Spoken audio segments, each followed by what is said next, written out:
Bonjour, je suis Mélodie de Mélophile des mots. Je vous retrouve aujourd'hui pour un petit book-haul.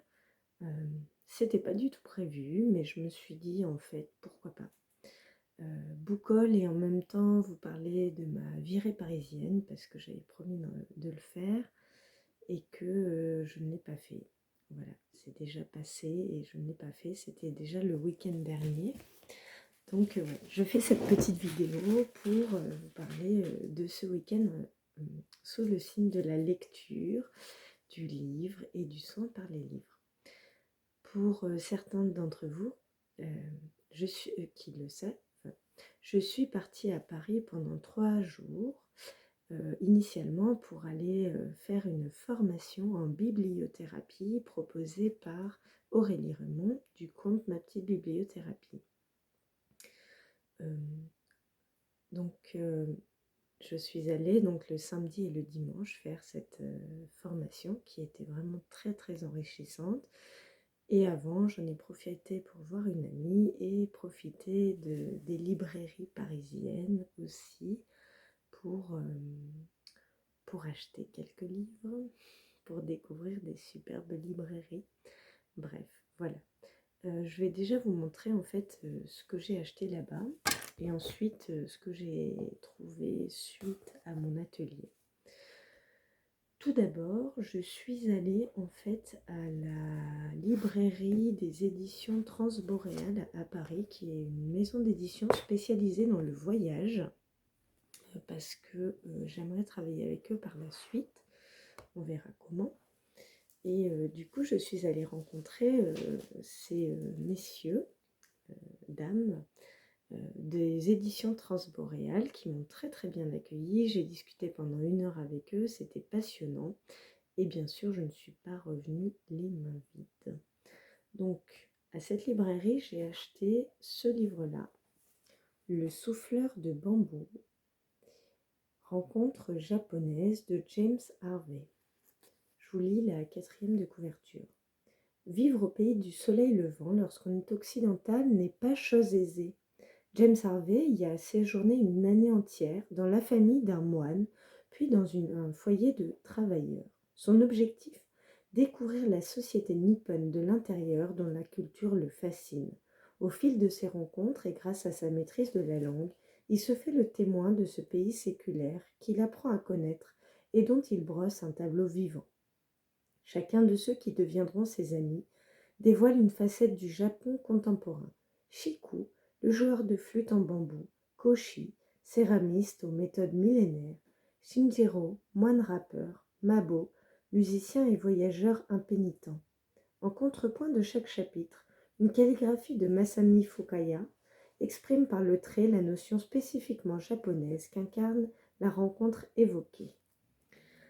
Donc, ne me demandez pas pourquoi, cette année, j'ai envie de découvrir un peu plus la littérature autour de l'Asie, parce que ça me fascine, et puis voilà, parce que j'ai envie.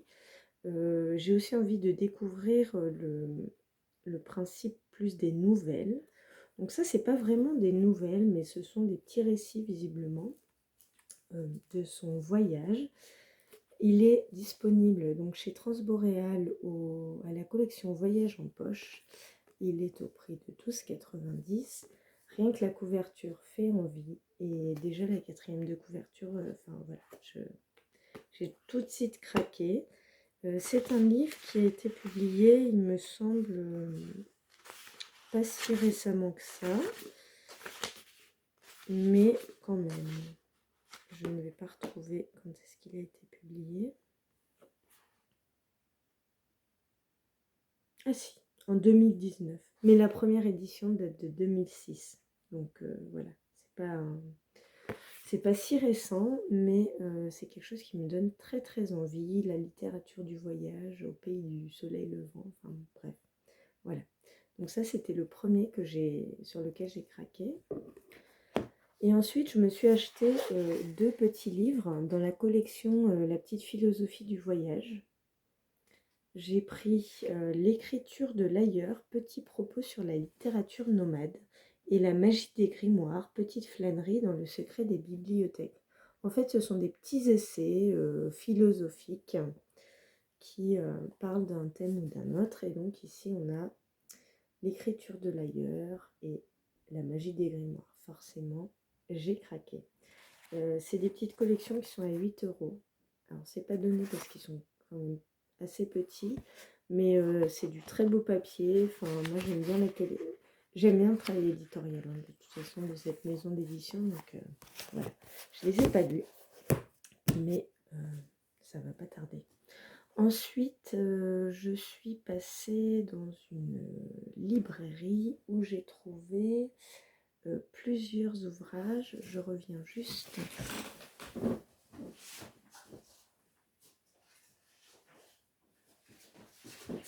J'en avais oublié un. Donc en fait, je suis rentrée parce que j'ai vu cet ouvrage-là, Jeunesse en vitrine, qui est un livre pop-up sur les pompiers. Voilà, admirer le travail.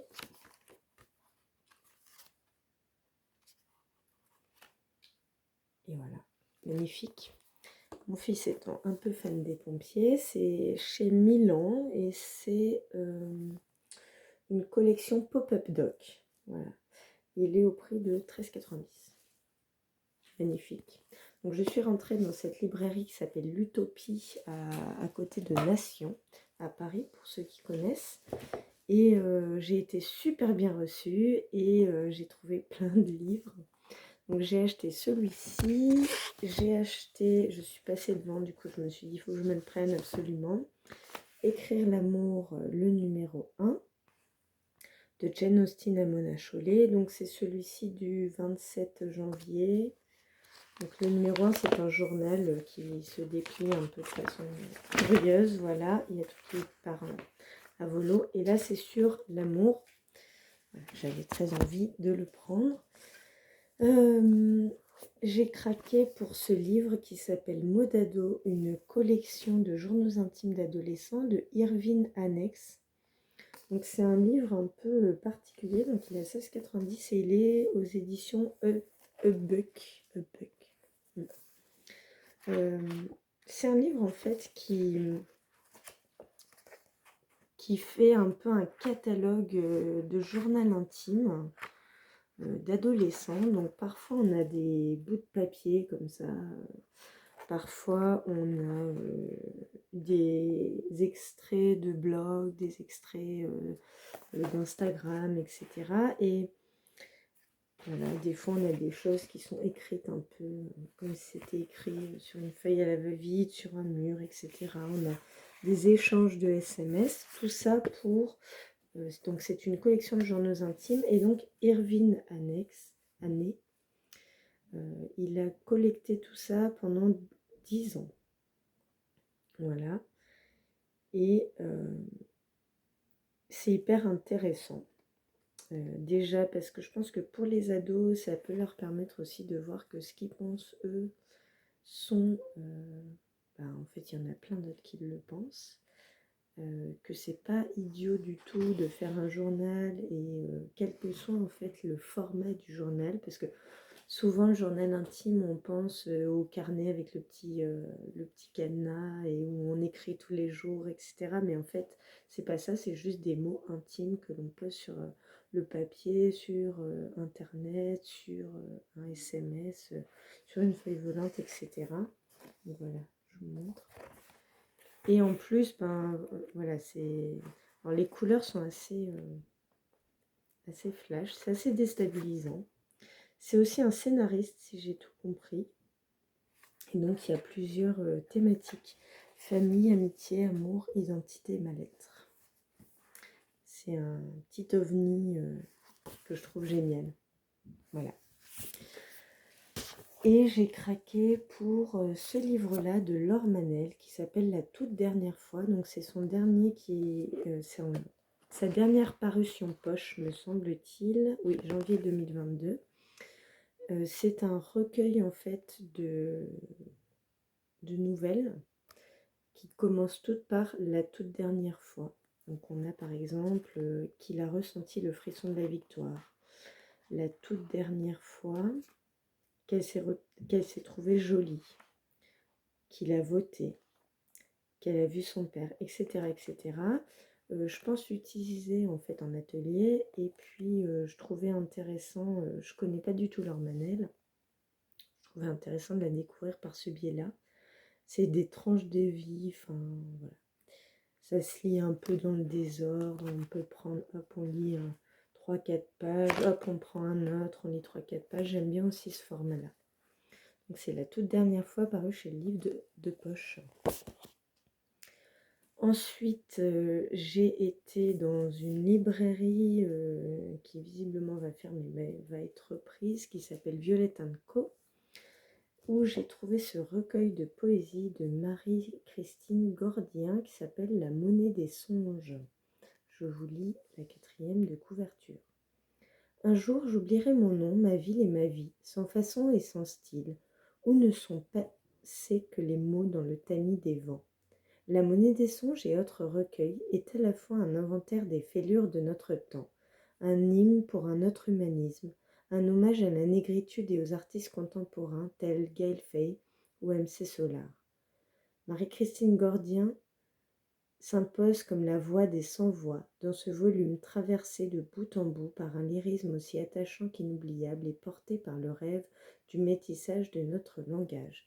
Donc cette année, j'ai envie de lire plus de poésie. Et du coup, c'est voilà, plus de poésie aussi qui ne soit pas soit des poètes morts, soit... enfin, j'ai envie de lire aussi plus de poétesses, parce qu'on ne trouve pas forcément beaucoup de poétesses dans les rayons des librairies, donc j'ai envie d'en lire davantage. Voilà, et puis l'avantage d'un livre de poésie, c'est que ça se prend dans un sens, dans un autre. On n'est pas obligé de commencer du début de la fin, on peut se permettre de le poser, de ne pas l'ouvrir pendant des mois et de le reprendre. Voilà, c'est aussi ce que j'aime bien avec la poésie. Dites-moi si ça vous intéresse la poésie, si vous en lisez, si voilà. Et n'hésitez pas en tout cas à me faire un retour. Ensuite, j'ai regardé un peu à Paris quelles étaient les dédicaces qui se faisaient le samedi soir, plutôt, enfin après la formation. Et je suis tombée sur une personne que je ne connaissais pas et j'avoue que déjà la couverture de son livre m'a tout de suite happée et la 4e de couverture encore plus. Donc je suis allée à la rencontre de cette personne avec qui j'ai pu discuter et je ne suis pas déçue. Il s'agit de Comme un oiseau dans les nuages de Sandrine Kao, qui est en fait une Française d'origine taïwanaise et qui écrit pour les ados, enfin la jeunesse et les ados. Et donc ce livre-là raconte l'histoire de Anna May qui a 16 ans, qui tient de sa mère ses origines chinoises et taïwanaises. Elle n'a pourtant presque aucun souvenir de cette mère morte peu après sa naissance. Lors d'un concours de piano vital pour elle, Anna May s'effondre, victime d'une angoisse venue de très loin. Sa grand-mère maternelle va alors lui raconter l'histoire fascinante des femmes et de leur famille, car il est temps que les secrets enfouis soient enfin révélés.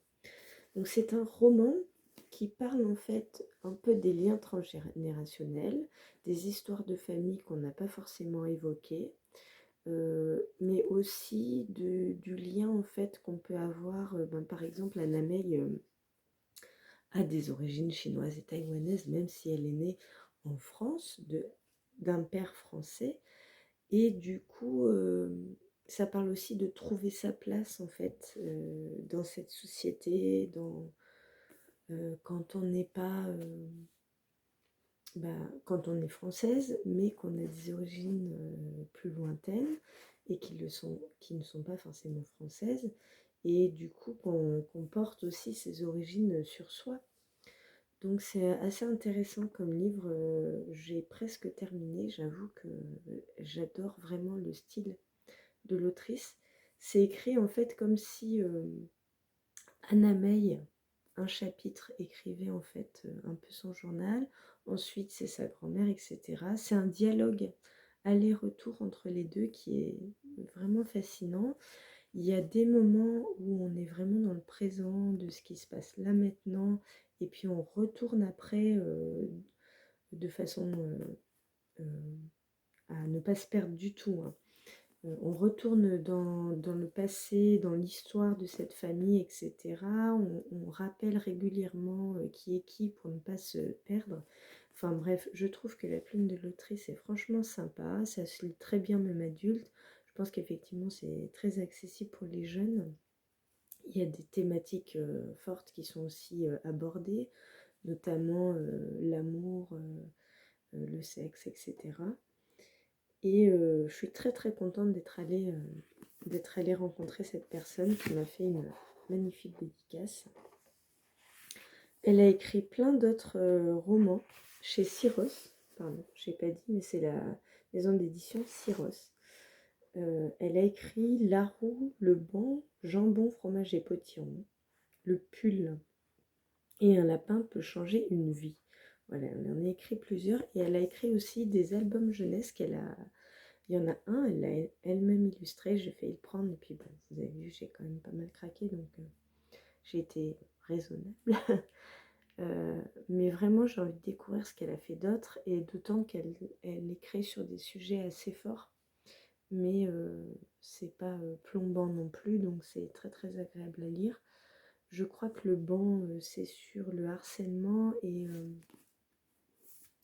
le pull. Enfin, il y en a un sur le harcèlement, il y en a un sur le racisme. Enfin, c'est hyper intéressant. Là, c'est sur les origines et tout. Enfin, c'est vraiment passionnant. Je ne sais pas si vous le connaissez, si vous l'avez vu passer. N'hésitez pas en tout cas. Il est au prix de 16,95. Là, c'est un grand format. Et donc, c'est chez Syros.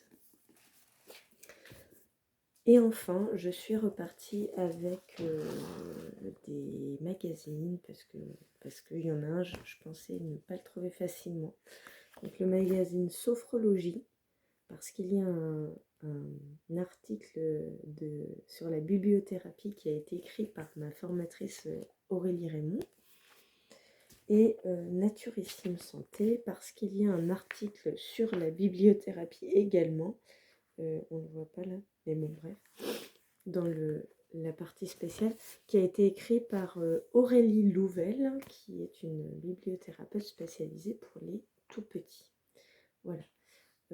Ensuite, j'ai investi dans 2 autres magazines, mais bon bref, ça c'est... Je vous dirai pourquoi. Et suite à ma formation, j'ai commandé quelques petites choses sur Vinted et j'ai trouvé d'occasion parce que visiblement ce sont des auteurs, enfin déjà qui m'ont touchée dans les textes que l'on a lus et des auteurs au niveau de la bibliothérapie qui sont très intéressants. Christian Bobin, La plus que vive, donc je l'ai acheté à la librairie associative Le Grain à Clermont-Ferrand. Et celui que j'ai commandé, qui est arrivé extrêmement vite là, de Gilbert Joseph, L'art d'être fragile d'Alessandro d'Avegna, comment un poète peut sauver la vie, et c'est à la maison d'édition Puffin.